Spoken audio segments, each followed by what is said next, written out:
In today's video, I'm going to teach you adjust the camera's clip start and end. If parts of your scene seem to pop in and out or vanish when you look through the camera, it's almost always because the camera's clipping range is set too narrowly.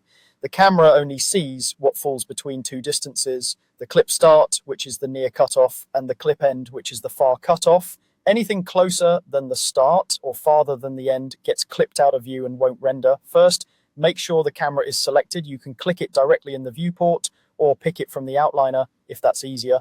With the camera active, head to the Object Data Properties. This is the tab with the green camera icon in the Properties editor. Inside this panel, look for the section labeled Clipping. This is where you'll find the two values that control visibility, clip start and clip end. Now, adjust these to fit your scene. If objects disappear when you move closer, your clip start is likely too large. Lower it so the camera can see things that are very near. If distant objects vanish, your clip end is too small, so increase it to extend how far the camera can see. A common, reliable setup is setting clip start to 0.01 and clip end to 1000. This range works well for many projects, especially when your scene spans from small details up to large environments.